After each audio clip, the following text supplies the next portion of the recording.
fears.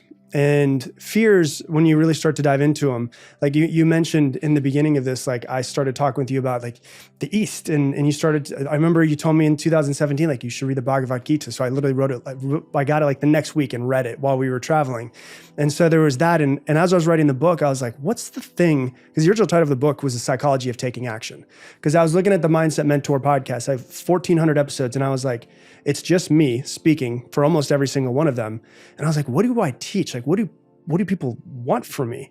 And I was like, it's almost all like tips and tricks to understand yourself to take action. Because everybody who's listening to a podcast has the awareness of, I want to improve, I want to get better, I want something different, but how do I do it? And so I started saying, okay, if taking action is what the book's going to be about, like, why don't people take action in the first place? And one of the things that pops up for people is fear. Like there's some sort of fear that pops up for them. And I had a conversation with one of my friends who went and lived in the tribe with a tribe, a native Brazilian tribe in the middle of Brazil. And so he had to fly into a town, he had to hop on a boat and go for 2 days on a boat in the middle of nowhere.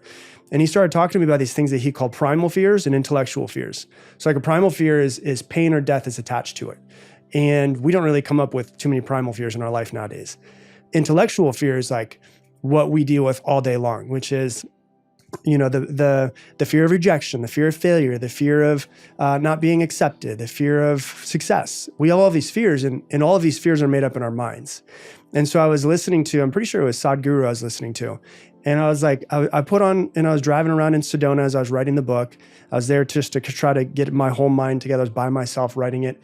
And I was like looking at fears and trying to figure them out. And one thing that he said that like really hit me more than anything else is, okay, I've identified my fears. And the next thing is, well, how do I overcome these fears?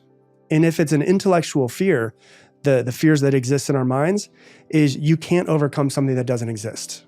And so we basically wake up in the morning, we create the boogeyman, which is like the fear of success, the fear of failure, whatever it is. And instead of actually taking the action that we need to and focusing on what it is that we want, we take all of our focus and put it towards trying to overcome this fear, when in reality, the fear doesn't even exist in the first place.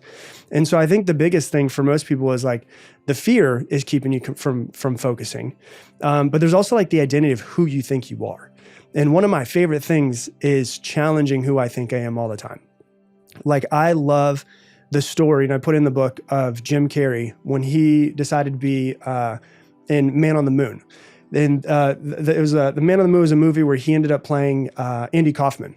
And there was a whole documentary that was done on this, and they curbed it for like 20 years because it was so off the rails of how crazy he went. And what he did was it's a documentary called Jim and Andy that's on him playing the role on Man on the Moon. So Andy Kaufman was a guy who was once alive. And the crazy part about Andy Kaufman is he also played other characters. So it was Jim Carrey playing Andy Kaufman, who played like Tony Clifton and other characters. But the thing that happened with him was that he would never break character. So he was a method actor. So for 4 months, he played as this real life person. And even to the point where his driver that would pick him up in Hollywood and drive him to his house said that whoever he was playing at the time that they stopped recording, whether it was Andy Kaufman, Tony Clifton, he would play that person the entire day when he was driving him home that night, and he'd pick him up and he was still the same person, not Jim Carrey anymore. And so what happened was he ended up like, and it gets kind of crazy, where he ends up doing therapy sessions with Andy Kaufman's real daughter and his family to like help them overcome his sudden death. And so what happens is they stop recording 4 months later, and he's like, I don't know who I am. And he lost who he was.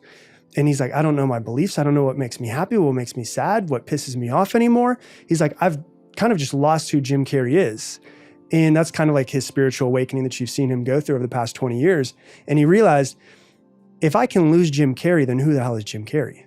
And he realized that Jim Carrey is just basically a character that he's playing all the time that is completely somebody else. And he could just wake up another morning and act like he's somebody else. And so I think that two of the things that really keep us from focusing on stuff is we get really afraid and fearful of making change or judgment or failure and all that. And the other thing is like who we actually truly think we are will hold us back from taking either the action that we need to, or, you know, staying in the exact same position that we're in. I love that. I want to go down both of those routes because I find them both fascinating for different reasons. And I want to go down that more spiritual, ethereal journey as well. Let's do it. Because, yeah.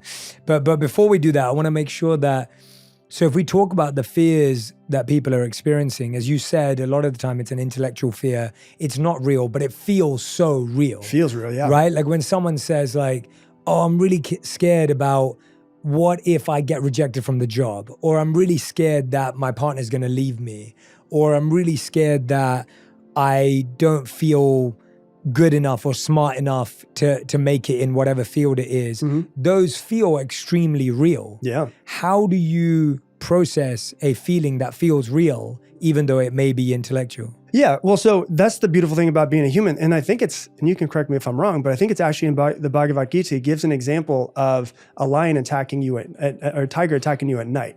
And, one of the examples I give in the book is similar to that, where it's like, if you think about it, we've all had this, we have a really intense dream.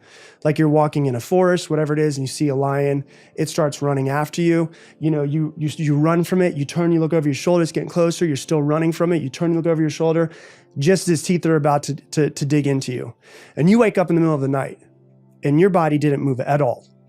But you're sweating, you're out of breath, your heart rate is intensely going. And the amazing thing about being a human, they usually say in any cases, what your biggest strength is also can be your biggest fault. The thing about humans is that we can project our minds into a future that doesn't exist yet. And so what we can do right now is we can sit here, we're in the studio, everything is amazing. We have food, water, shelter, clothing, everything. But if I'm like, as a lot of people do, like if I'm starting a business, right? I can sit here and I can think, well, I really want to start this business. But then I start playing out all of the things that could go wrong, which is what we tend to do. Not what goes right, but what could go wrong.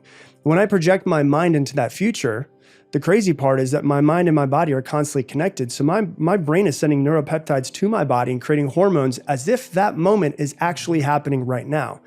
And so what happens is we tend to, as humans, as a protection mechanism, we tend to project ourselves into a future that is fearful, that is scary. And that fearful, scary feeling usually keeps us in the exact same place. And so what I always say is like, if I'm going to imagine the worst that could happen, why don't I at least try to see the best that could happen? And so if I'm going to notice myself, the awareness of like, I'm really in a lot of fear right now with starting this business. And I'm going, man, what's the worst that could happen? Well, then I might as well close my eyes and say like, what's the best that could happen? And what would it feel like to start this business and to be able to crack $1 million in a business? And how proud of myself would I be to break $1 million in sales and to be able to build this and travel with my family and provide what I've always wanted to provide. And if I'm going to feel the feelings of fear, why don't I also just try on feeling the feelings of success and getting there? And so if we notice it's an intellectual fear, the first piece that I always say is there's three pieces. There's the awareness of it. Okay, I'm aware that I'm in a state of fear. I need a practice to get myself out of that. Okay, if I notice myself in a state of fear, what's my practice to get myself out of it? Well, I'm going to go ahead and I'm going to calm down and take 6 deep breaths. And I'm going to connect back to my heart. And I'm going to ask myself, like, what's the best thing that could happen? That's the practice to get myself out of it. And then the last piece is repetition. So it's awareness, it's practice, it's repetition.